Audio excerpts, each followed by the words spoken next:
ಲೋಕಸಭಾ ಚುನಾವಣೆಗೆ ಕಸರತ್ತು ನಡೆಸ್ತಾ ಇರುವಂತಹ ಕಾಂಗ್ರೆಸ್ಗೆ ಬಾಗಲಕೋಟೆ ಬಂಡಾಯ ತಲೆನೋವನ್ನ ತಂದಿಟ್ಟಿದೆ. ಅದರಲ್ಲೂ ವೀಣಾ ಕಾಶಪ್ಪನವರು ರಾಜ್ಯ ಮಹಿಳಾ ಕಾಂಗ್ರೆಸ್ ಉಪಾಧ್ಯಕ್ಷ ಸ್ಥಾನಕ್ಕೆ ರಾಜೀನಾಮೆ ಕೊಡೋದಕ್ಕೆ ಮುಂದಾಗಿದ್ದಾರೆ. ಈ ಎಲ್ಲ ಸುದ್ದಿಗಳನ್ನು ನೋಡೋಣ ಕೈಯಲ್ಲಿ ಬೆಂಕಿ ನ್ಯೂಸ್ ಟಾಪ್ 9 ನಲ್ಲಿ. ಬಾಗಲಕೋಟೆಯಲ್ಲಿ ಕಾಂಗ್ರೆಸ್ಗೆ ಟಿಕೆಟ್ ಟೆನ್ಷನ್ ಕಾಡ್ತಿದೆ. ಸಚಿವ ಶಿವಾನಂದ ಪಾಟೀಲ್ ಸಂಯುಕ್ತ ಪಾಟೀಲ್ಗೆ ಟಿಕೆಟ್ ಕೊಟ್ಟಿರೋದು ಸ್ಥಳೀಯ ವೀಣಾ ಕಾಶಪ್ಪನವರ್ ಅಸಮಾಧಾನಕ್ಕೆ ಕಾರಣವಾಗಿದೆ. ಈ ಮಧ್ಯೆ ಬಿಜೆಪಿ ನಾಯಕರು ವೀಣಾ ಅವರನ್ನ ಪಕ್ಷಕ್ಕೆ ಸೆಳೆಯಲು ಯತ್ನಿಸುತ್ತಿದ್ದಾರೆ ಅನ್ನೋ ಸುದ್ದಿಯೂ ಇದೆ. ಹೀಗಾಗಿ ಖುದ್ದು ಸಿಎಂ ವೀಣಾ ಅಸಮಾಧಾನ ತಣಿಸಲು ಮುಂದಾಗಿದ್ರು. ಆದ್ರೆ ಫಲಪ್ರದವಾಗಿಲ್ಲ ಅಂತ ಮೂಲಗಳು ತಿಳಿಸಿವೆ.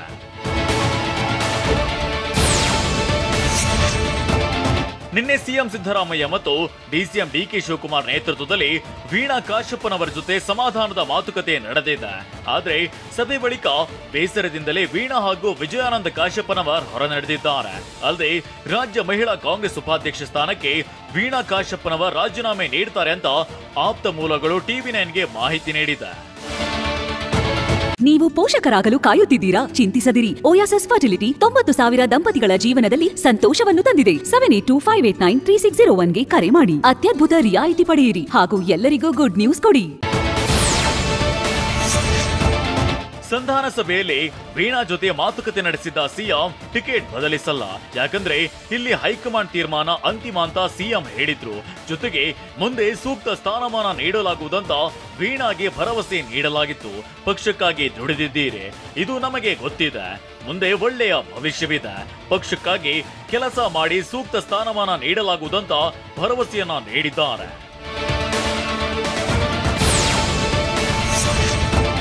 ಆದ್ರೆ ಸಿಎಂ ಭರವಸೆಯಿಂದ ತೃಪ್ತರಾಗದ ವೀಣಾ ಪತಿ ವಿಜಯಾನಂದ ಕಾಶಪ್ಪನವರ್ ನಾವು ಯಾವುದೇ ಕಾರಣಕ್ಕೂ ಪಕ್ಷದ ಪ್ರಚಾರದಲ್ಲಿ ಭಾಗಿಯಾಗಲ್ಲ ಅಂತ ಹೇಳಿದ್ದಾರೆ.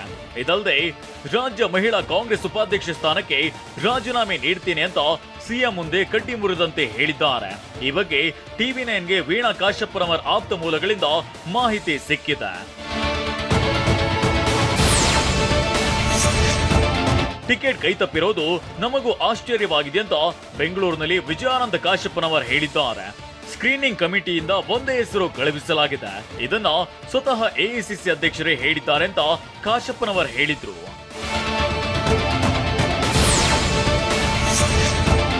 ಇತ್ತ ಕೋಲಾರ ಕಾಂಗ್ರೆಸ್ ಮನೆಯಲ್ಲಿ ಹೊತ್ತಿದ್ದ ಕಿಚ್ಚು ತಣ್ಣಗಾಗಿದೆ. ಲೋಕಸಭೆ ಟಿಕೆಟ್ ಕಾಳಗಕ್ಕೆ ಕೊನೆಗೂ ಸಿಎಂ ಮತ್ತು ಡಿಸಿಎಂ ಸೇರಿ ತೆರೆ ಎಳೆದಿದ್ದಾರೆ. ಮುನಿಯಪ್ಪ ಅವರ ಅಳಿಯ ಚಿಕ್ಕ ಪೆದ್ದಣ್ಣಗೆ ಟಿಕೆಟ್ ನೀಡಿದ್ರೆ ನಾವು ರಾಜೀನಾಮೆ ಕೊಡ್ತೀವಿ ಅಂತ ಕೋಲಾರ ಶಾಸಕರು ಮತ್ತು ವಿಧಾನ ಪರಿಷತ್ ಸದಸ್ಯರು ರಾಜೀನಾಮೆ ಪತ್ರ ಹಿಡಿದು ವಿಧಾನಸೌಧದ ಮೊಗಸಾಲೆಯಲ್ಲಿ ಓಡಾಡಿದ್ರು. ಆದ್ರೆ ಕೊನೆಗೂ ಸಿಎಂ ಮತ್ತು ಡಿಸಿಎಂ ಸಂಧಾನ ಯಶಸ್ವಿಯಾಗಿದೆ.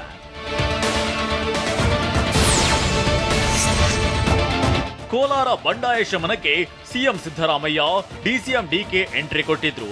ಅದರಂತೆ ಕೋಲಾರ ಶಾಸಕರ ಜೊತೆ ಸಭೆ ನಡೆಸಿದ್ರು. ಆದ್ರೆ ಈ ಸಭೆಗೆ ಮುನಿಯಪ್ಪ ಗೈರಾಗಿದ್ರು.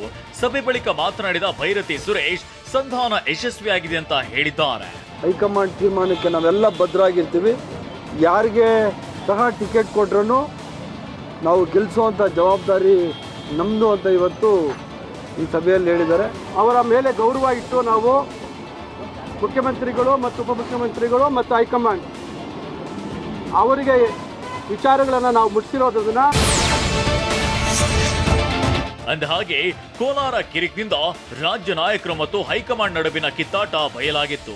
ಯಾಕಂದ್ರೆ ಕೋಲಾರ ಟಿಕೆಟ್ ನೀಡುವ ವಿಚಾರವಾಗಿ ಎಐಸಿಸಿ ಅಧ್ಯಕ್ಷ ಮಲ್ಲಿಕಾರ್ಜುನ್ ಖರ್ಗೆ ಮುನಿಯಪ್ಪ ಅವರನ್ನ ಮಾತ್ರ ಪರಿಗಣಿಸಿದ್ರು. ಬೇರೆ ನಾಯಕರ ಮತ್ತು ಕೋಲಾರ ಸ್ಥಳೀಯ ನಾಯಕರ ಅಭಿಪ್ರಾಯವನ್ನಾಗ್ಲೇ ಪಡೆದಿರಲಿಲ್ಲ. ಇದೇ ಕಾರಣಕ್ಕೆ ಕೋಲಾರದ ಶಾಸಕರು ಇದನ್ನ ರಾಜೀನಾಮೆ ಹಂತಕ್ಕೆ ಕೊಂಡೊಯ್ದಿದ್ರು.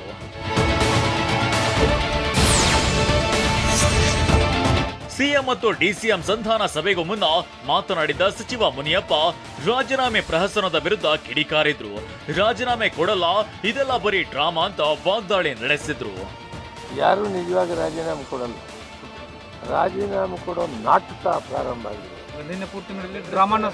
ಯಾರು ಕೂಡ ರಾಜೀನಾಮೆ ಕೊಡಲ್ಲ. ಇವರು ಡ್ರಾಮಾ ಮಾಡಿ ಥ್ರೆಟ್ ಕೊಟ್ಟು ಸರ್ಕಾರಕ್ಕೆ ನಡೆಸೋರಿಗೆ ನಾವು ಈ ಸೀಟನ್ನು ಅವ್ರಿಗೆ ಭಯ.